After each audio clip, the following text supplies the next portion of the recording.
So I'm going to hand over to Venetia, who's going to tell you how you can best prepare for surgery. Thank you very much, and thank you for having me here today. Can you all hear me okay? I'm not sure if I'm speaking into the microphone, which seems down here. Anyway, so my name's Venetia, and I'm going to talk a little bit about how we can possibly better prepare for surgery. And I heard the previous speaker talk a little bit about waiting and how we can really take that waiting part of the pathway and do something a little bit more productive with it. So hopefully at the end of this talk, you'll have an idea of how important it is to prepare for surgery, but also how you can be involved in the whole process.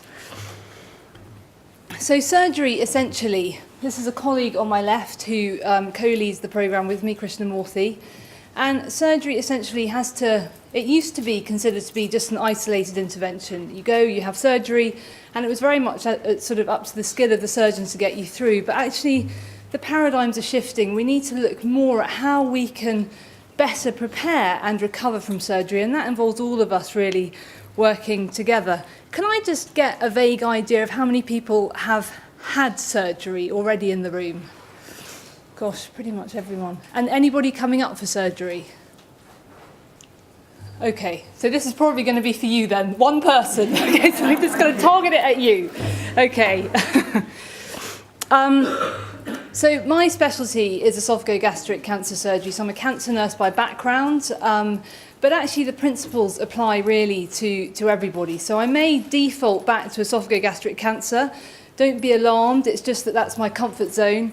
And very much similar to you guys actually, when you speak to somebody who's got an esophageal or a gastric cancer, the initial question is, you know, where is that? Where is the esophagus? Where's the stomach? A lot of people don't necessarily know much about it, and suddenly you're giving them this diagnosis that's not very familiar to many people. But by way of background, they're long, complex surgeries. Sometimes they can last in the region of 8 to 12 hours. They've got high post-operative morbidity with a complication rate of 60%, post-operative pneumonia of 30 to 40%, and an average length of stay between 12 to 17 days. But most importantly, there's a huge impact on people's quality of life. And it can take around about 12 months for people to return to their pre-diagnostic baseline. So what can we do about this? Well, actually, this is attributable to three factors. People are getting older, more frail. So actually, we need to really look at how we can address this. So there are patient factors. There's an aging population. There are treatment factors. Most people in our specialty have chemotherapy, and that can reduce people's functional reserve or their exercise tolerance. And also the surgical procedure itself. There's a dose-response relationship. So actually, the more complicated your surgery is, the bigger stress that creates and the bigger stress that has on your body. And that may explain why we have such huge complications in our specialty. So the question is, what can we do? How can we really try and improve our outcomes? And the answer potentially, or one answer, is prehabilitation.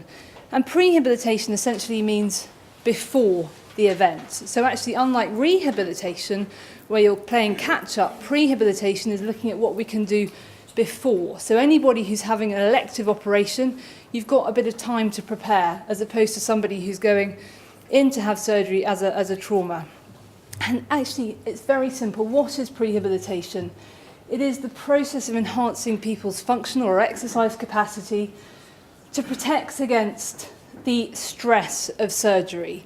And I often say that surgery is like running a marathon. Just like surgery will put a degree of stress on your body, the same is true as a marathon. Just like we train for a marathon, I certainly couldn't go out tomorrow and run a marathon without training for it. The same principle applies to surgery. Actually, it is possible to train for surgery, and that's very important. So Prehab provides a reserve, but also, and this is very important, traditionally, we would make snapshot decisions about somebody's suitability for surgery.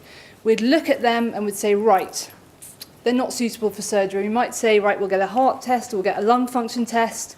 And it's often a snapshot decision.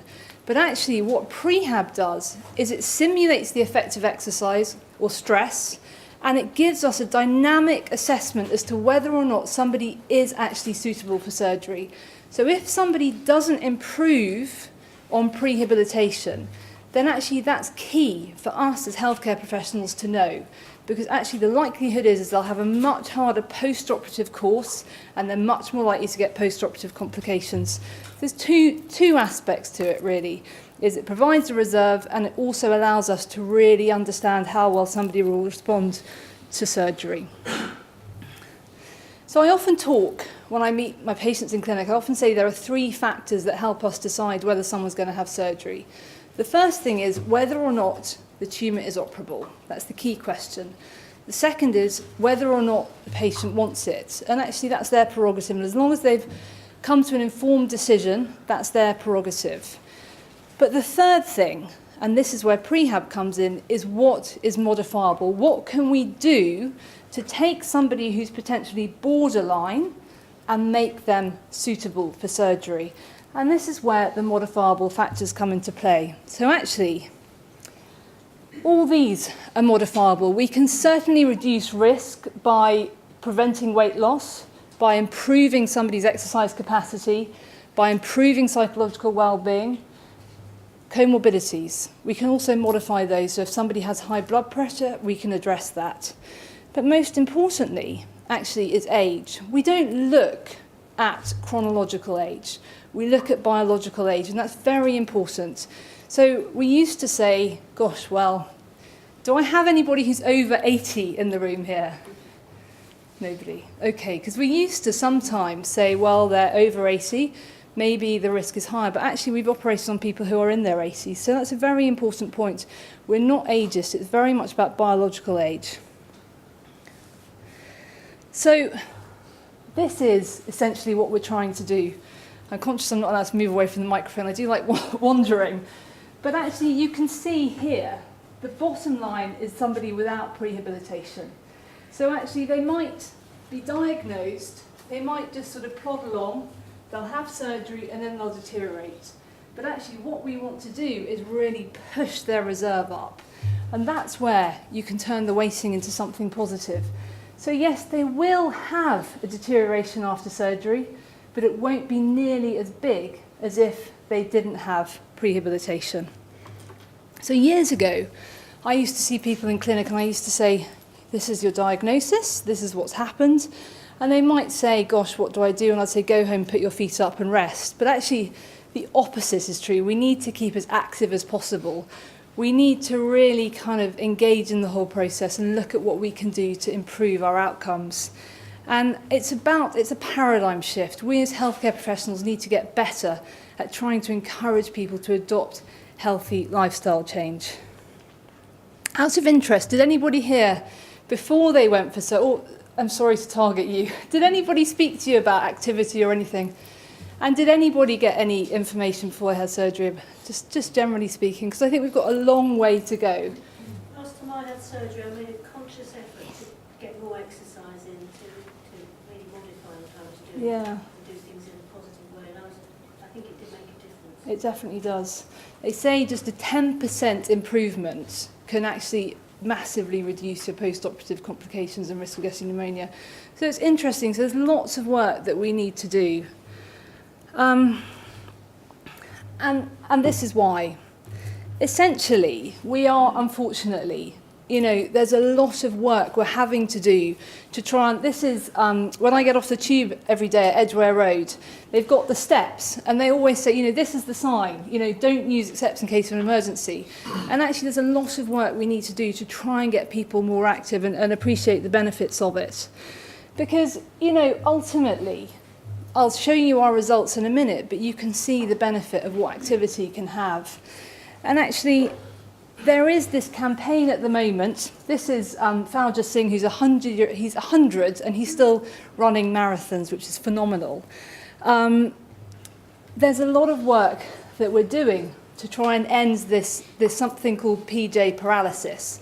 And I think as healthcare professionals, we have a tendency to debilitate people with our care, and what we really need to do is enable people and try and work towards getting people involved. And that's easier said than done, but I think it's really crucial.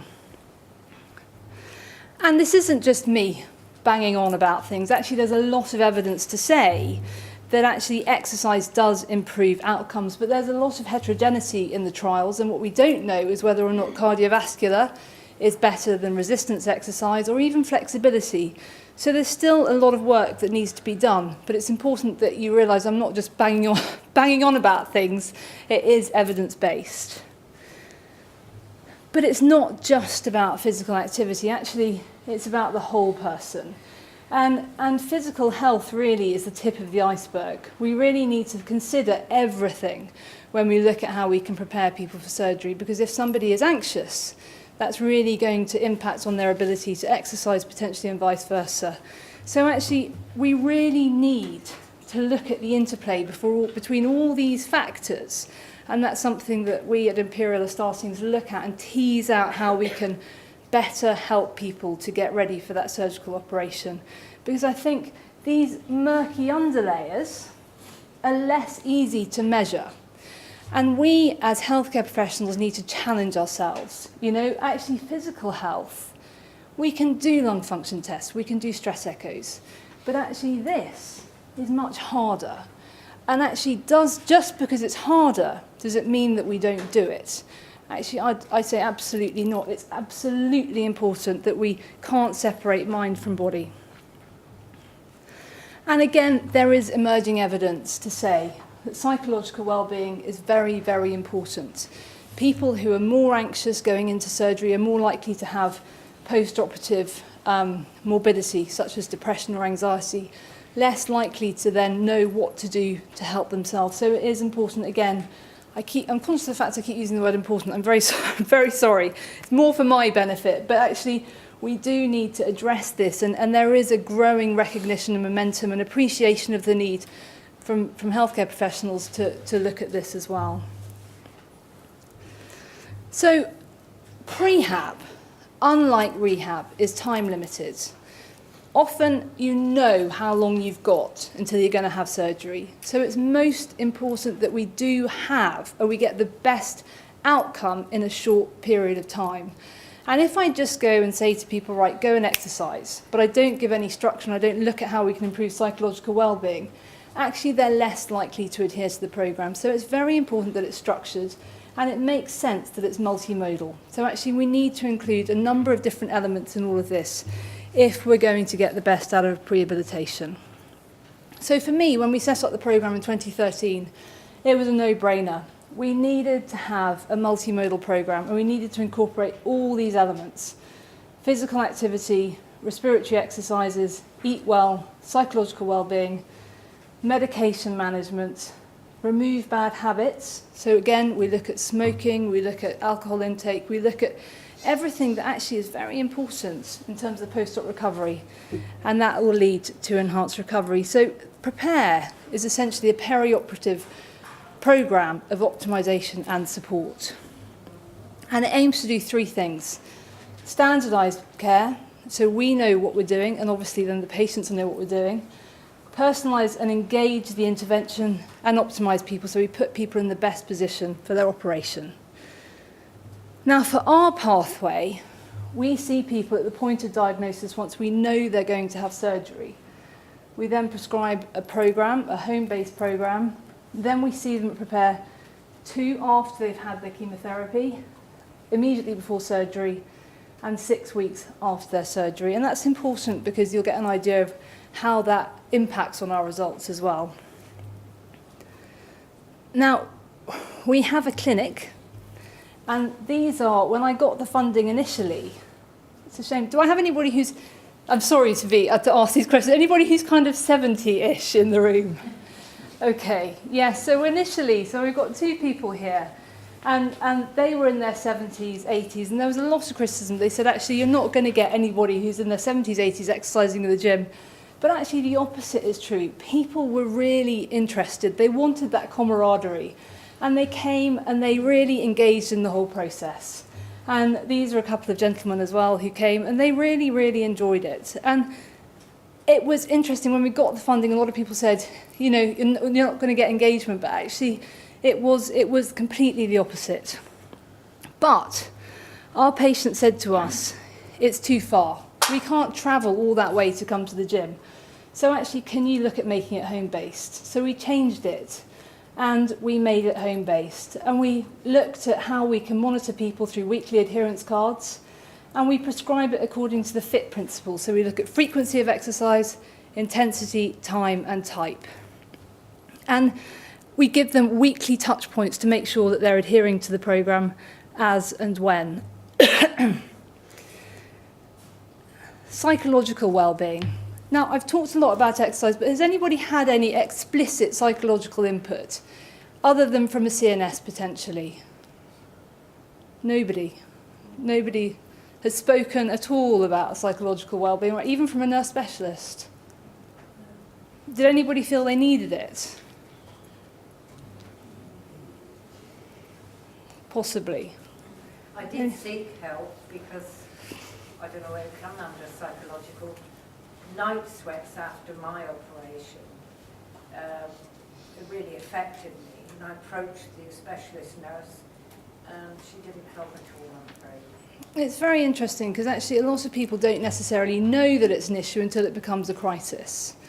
And that's why I think, you know, we need to really address this. And from our perspective, psychological well-being looks at implicit, so how we can look at using language, relationships, time, information. So information is really important. It can't just be unidimensional. We need to look at different ways of delivering information. And explicit, and I'll talk a little bit about explicit information because I think it's very, very important. Our programme is based around building people's confidence up. And I heard this previous speaker talk a little bit about this, you know, how it's important to look after yourself. And there are some very simple strategies here. So actually, if we're looking at optimising ourselves, rather than say, right, I want you to go from where you are today to running a marathon next week, actually goal setting and feedback is very important. So actually set yourself incremental goals, make them smart, make them achievable. Notice progress. Rather than looking at what you're not doing, look at what you can do. Managing anxiety, that's important as well. So look at anxiety. Anxiety is not always a bad thing. You get anxious before doing an exam, for example. As long as you channel it appropriately, it can be used to spur things on. Support from one another is crucial. So peer networks and people supporting people.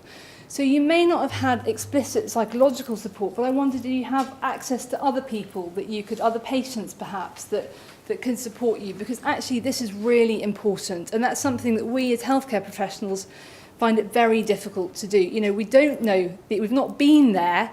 It's very much a different type of support, but actually people supporting people is really, really important. And I used to tell patients, I still do, patient stories of other people that have got through the surgery, and they found that really, really very encouraging, because that's actually, they want to know, I shouldn't be telling you this because you know more, but actually they wanted to know that things were going to be okay, that things were going to be, they could get back to normal, they could get back to work, etc.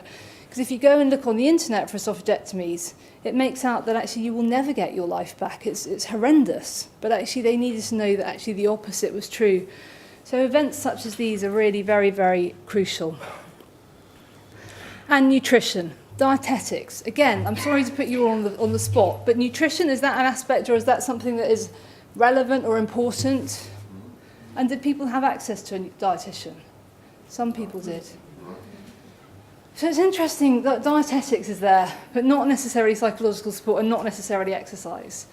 And I think what happens when you have surgery is the body takes away, in order to repair itself, it takes the protein away from your muscles. So actually protein build-up is really, really important as well. So actually we tend to focus on protein and how we can get that in. But many of our patients aren't able to swallow.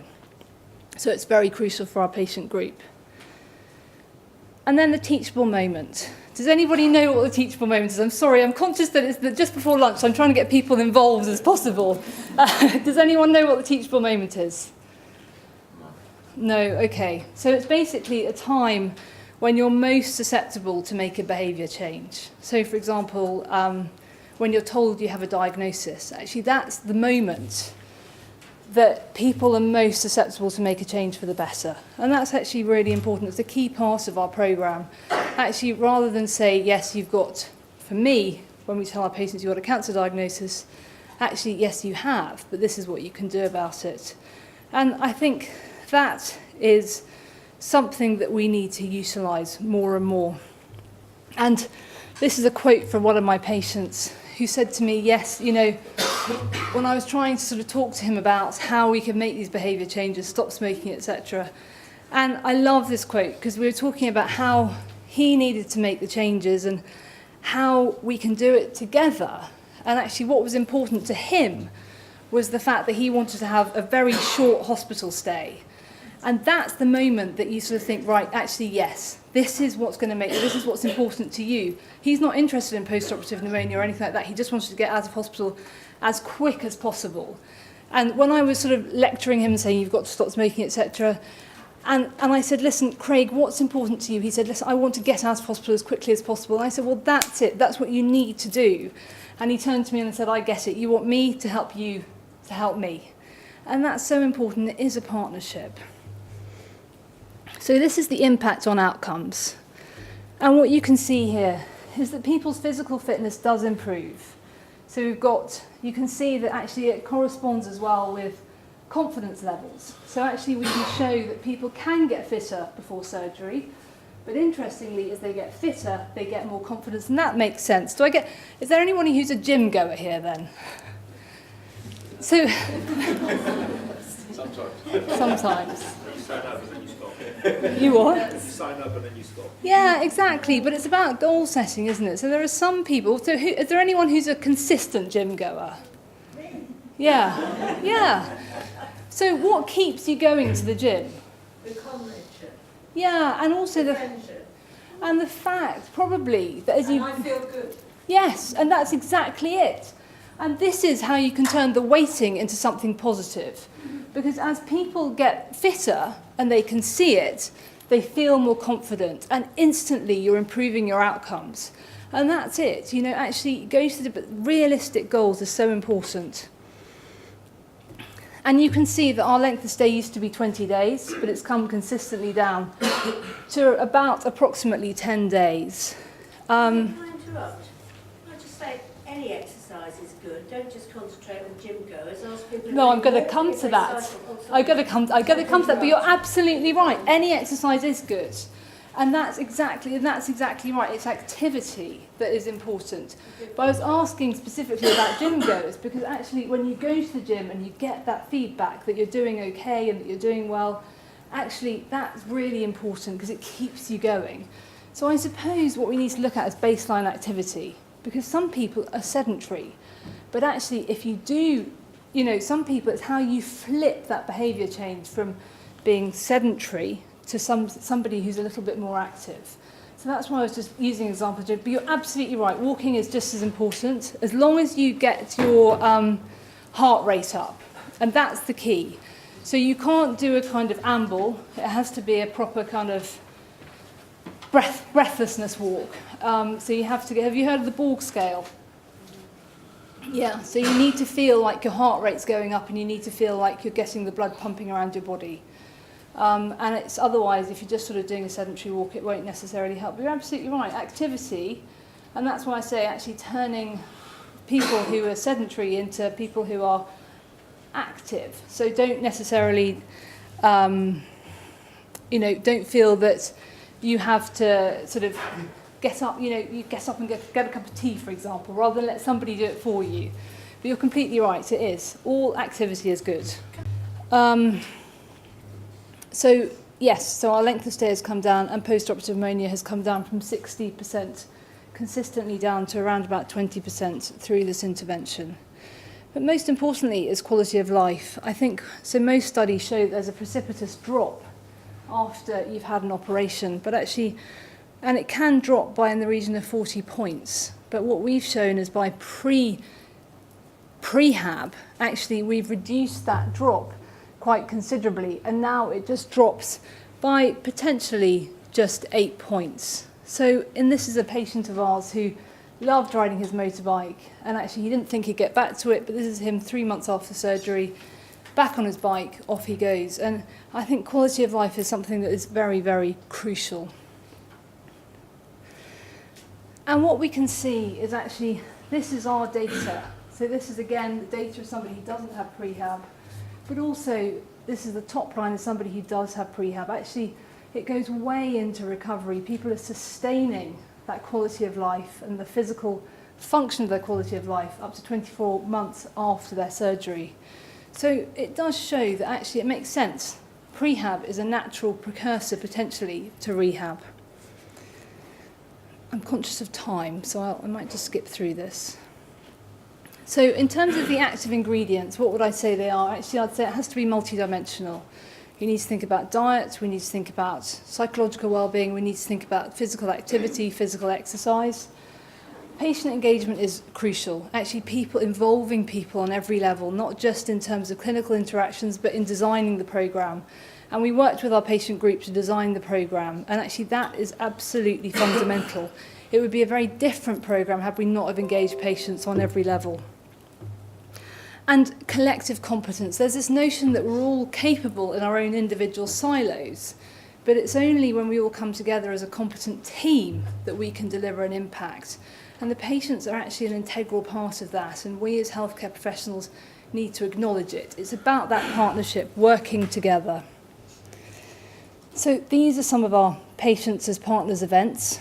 They helped us design an app, they helped us design an information portal, and we do give people Fitbits so they're able to monitor their progress, etc. And this is, I'm sure you guys know this, actually there's a lot of evidence to say that people who are better engaged in their care ultimately have better outcomes. And that's something that we as healthcare professionals are definitely beginning to cotton on to. Actually, we need to really work hard. It's about active participation rather than a kind of top-down paternalistic approach. So we worked with our patients on every level to try and design the programme and also to develop the app and look at how we can improve things. A lot of people said that when they left hospital, it was like a voltage drop. They would suddenly get all the attention they needed in hospital and they'd go home and suddenly there was nothing. So we worked with them to look at how we could improve that connectivity and how people can better monitor their progress. So actually there's a sense of reciprocal relationship. And we will continue to work with them in terms of developing and refining the whole process as well. And I tend to say to people that actually there are three things you need to remember when you have had surgery, and it goes back to you, I'm afraid. Actually, pain control is really important. We don't expect people to be in pain. It's our biggest enemy. It's really important that pain is well controlled, and we rely on people to tell us that. Breathing exercises. So actually, it may be different depending on the type of operation that you have, but we routinely teach our patients breathing exercises to reduce the incidence of post-operative pneumonia, and early movement. So we try and get people out of bed the day after their operation, because our operations last about 12 hours. But actually, if we get people up and moving, the quicker we get them up and out of bed, the better they're likely to do. So actually, the three things I often say is good pain control. We shouldn't and you shouldn't be in pain. It's our biggest enemy. Early movement, early mobilisation, and breathing exercises as well, so we can reduce the incidence of post-operative pneumonia. This is very much relevant for my esophagogastric specialty. So actually, but I think the principles probably apply potentially to many. And we've talked about collective competence. I'm sorry, I'm just conscious of time. And this is the app that we've developed. As I said, we give people Fitbits. They like monitoring how far they're able to walk. And again, it's about noticing progress. So when they go home, manage expectations. Actually, they won't necessarily be able to walk miles and miles. But actually, just look at the trends. There are likely to be some good days, some bad days, but the important thing is the trends there. Are things getting better? Reflect and notice progress. That's the most important thing. We're often very hard on ourselves, but actually look at the trajectory. And I often say down days, for our specialty, are part of the recovery process as well. Expect it. It will happen, and that's when people become very hard on themselves and they look at what's wrong rather than potentially what's going well. And I absolutely echo the idea of getting a diary or a notebook and keeping a note of how things are going. And supported self-management. I think ultimately, the idea is to share the sense of responsibility, and we need to work together. And this is some of the data that we collected from our patients using the home remote monitoring kits, and some days they completely dipped. So there's a patient on there, it's day 14, who dipped completely, and he didn't go outside, and he said it was because it was raining. But it flags up to us so we can see how people are doing as well. So in terms of next steps, actually, I think prehab is one option. And I think it's really important. It can be modified. There's always something people can do. But ultimately, we need to look at prehab because it improves eligibility and access. It's a dynamic test. During treatment, actually, it improves compliance and tolerance. And there's evidence to say it improves outcomes. And actually, we need to now look at rehabilitation because there is, again, how we can improve people's quality of life and how the three elements lock together. Because often they're looked at in silos. You've got the pre-treatment period, the on-treatment period, and the post-treatment period, and we need to really try and join that together. And this is just an example. I see you guys are doing the 3 peaks, but this is an example of how we work with our patients. So we did the 3 peaks challenge with our patients last year, and it was phenomenal. This chap here in the middle was 1 year following an esophagectomy, which is a big 12-hour operation. And he just didn't believe that he could ever do or climb Snowdon at the end, and he was just ecstatic. So we try and involve people in lots of different things we do, much in the same way that you guys are all here today. And these are people all sort of post-op sending our photographs in, which actually really gives other people a sense of inspiration. So I think I've gone over a little bit, but that's it for me if there are any questions. Thank you.